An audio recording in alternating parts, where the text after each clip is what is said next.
one, you bastard! Brought to you by supporters who probably have better taste than this schmuck.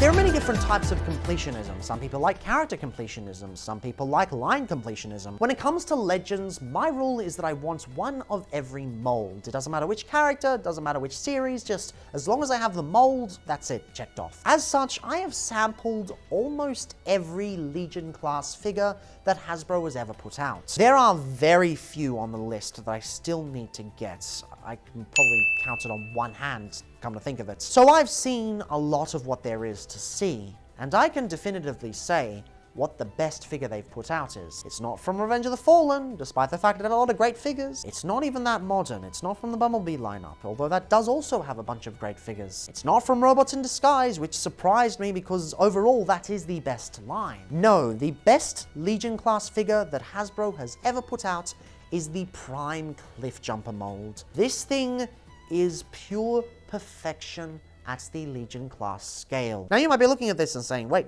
this old thing? How can this thing be great? Well, allow me to show you just how amazing he truly is. In vehicle mode, this is awesome. It's honestly astonishing that they managed to get the design this bloody good at such a small scale. It is an incredibly flat alt mode overall, and not the easiest to engineer, especially with all the small details from the screen model. But god damn it, somehow they managed to anyway. It's not even that simplified. You've still got all the details here. Not all of them are picked out in paint, but for the most part, it's all here and accounted for. You've got a nice little bit of paint at the front here on the horns, as well as a nice painted grille with molded headlights there as well. Nothing too crazy, but it still works pretty well. All the windows are painted too in sort of a gunmetal black-ish color. It's rare that Legion figures go to such trouble. I mean, a lot of Legion figures just kind of skimp out on the back detail there. So it's really nice to see that. Also pinned wheels, which means he rolls really, really well. That's something we don't see often on Legion class figures these days. And they're already phasing it out by the time this figure came out. Unfortunately, windows do kind of stop on the side there and the pipes aren't painted and neither are the rear view mirrors, but still, they're molded in there to begin with, so it's pretty good. Of course, you've got 3 weapon ports on the side here that you can use with the included weapon. I'll just show the stock photo because I don't have it. Yeah, this guy didn't come with any weapons when I first picked him up, but he was free. One of my mates gave him to me for free, so I can't really complain. And if you're complaining about me not showing off the weapons on this channel, well, you're coming to the wrong channel. Although most of the time it's because I lose the accessories, not because he didn't come with them altogether. Also, nice little touch, the back bumper is completely painted silver too. Not something they needed to do, but something that they did, and it's awesome. Just overall, it's a pretty damn good car mode. There's not really much I could complain about, especially at the budgets they had. I mean, sure, you do get a bit of paint on the top that makes the top look a bit weird, but that's for the chest in the robot mode, so I totally get it. And sure, the hinges here, the circular hinges, can look a little bit obnoxious, but it's not the worst thing in the world. Overall, it is a very nice car mode, and I'd love to see Cliffjumper take this car mode in the future instead of just the regular Porsche we're all used to at this point. And hey, at least this car mode wouldn't parts form, am I right, guys? Anyway, for sizing, he is 7 centimeters long, 2.7 centimeters wide, and 2 centimeters tall, so he is a flat boy. And for sizing, here he is next to a standard Legion figure, which he essentially is, but 8 sizes and all. A standard core class figure, a standard Wolf of Cybertron Micromaster, and crumbs. Now, of course, the alt mode is pretty cool, but it's not the coolest part about this figure. Oh no, that would have to be the transformation. It is real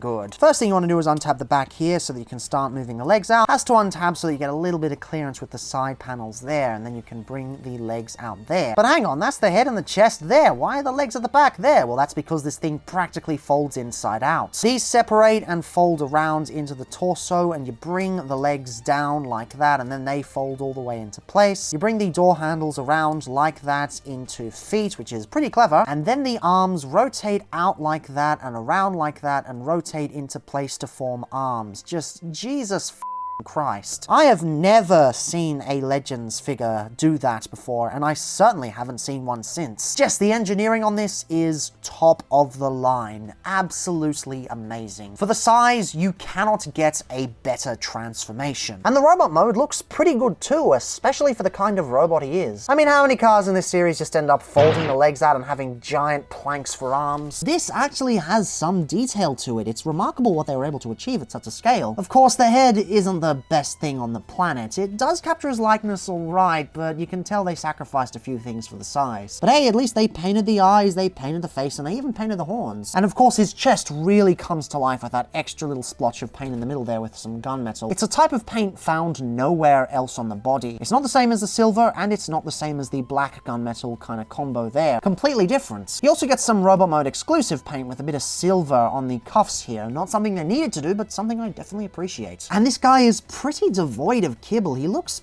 pretty decent. I mean, he's a bit hollow at the back there, but you can bring out the sign for that. But from the front, you don't need to bring out the sign because he looks ruddy great. The only quote-unquote kibble is the feet because of the way they're handled, but it doesn't really look that bad. And you want to talk about articulation? Well, he's got fantastic articulation. Ball joints at the shoulders and an elbow joint here that also sort of doubles as an inwards bicep swivel. Would have been nice to go out, but the way the ball joint is cupped for the transformation, I do kind of get it. But still, you get a bit of inward there. I don't know a single other Legends figure that even bothers with a bicep swivel. This is fantastic. He's got ball jointed hips, which unfortunately don't get any forward motion. That's a bit of a bummer. Yeah, you can see it practically pops off when I try to use it, so that's something I could have used. But he still gets a nice knee bend thanks to the transformation and doesn't look too unnatural. And ankle tilts, completely functional ankle tilts because of the way the kibble works. And sure, these bits don't really peg in, that would have been nice, but still, it's a tiny little figure. What they were able to do with this is absolutely astonishing. Fantastic robot mode, brilliant transformation, and a wonderful alt mode. There's not much I can really talk about with this figure because it just does everything really, really well. It's my favorite because everything is to such a high standard, and it's done in a clever way. This doesn't feel like a Legion class figure. Honestly, it feels like one of those Jizai toy designs you see on Dime Chalk every other week. The ones that you wish would get turned into toys, but sadly don't. Well, this feels just like that. If you're looking for an interesting transformation, regardless of the size, this is what you should be getting. Anyway, for the sizing, he is about 5 centimeters wide and 7.5 centimeters tall. And for sizing, here he is next to a standard Legion figure, which Cliffjumper really is, but whatever. Goes to show he does have a bit of bulk to him, thanks to the way the car bits kind of function during the transformation. But anyway, moving on. Here's a standard core class figure, a standard War for Cybertron Micromaster, and crumbs. I can't think of a single other thing to add to this. The transformation is amazing, the articulation is amazing, the alt mode is amazing. He's got a bunch of paint for the size, which is pretty rare for this lineup, considering it's a post-budget cuss Legion figure. Yeah, the backpack doesn't have much, but the transformation is kind of the reason for that, and hey, I can pull up the sign for this. Just everything about this is pure sex. I can't think of a better Legion figure for you to get. If you only get one Legion class figure for your collection,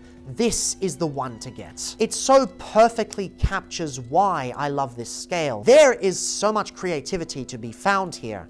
And to be honest, I consider this the poster child for it. If you want to get into the Legend scale or the Legion scale, this is a great start, although you might be peaking a little bit early with this one. But honestly, who the f cares? Everyone deserves one of these in their collection. It is a truly marvelous release. And you know what? I want to keep this train of positivity going. Since the first half of this marathon, I kind of had quite a few negative reviews. So let's discuss some other brilliant fellows while we wait here, and discuss a figure that's also often overlooked, but I feel deserves way more attention. No, I'm not doing the video in rhyme, don't even think about asking.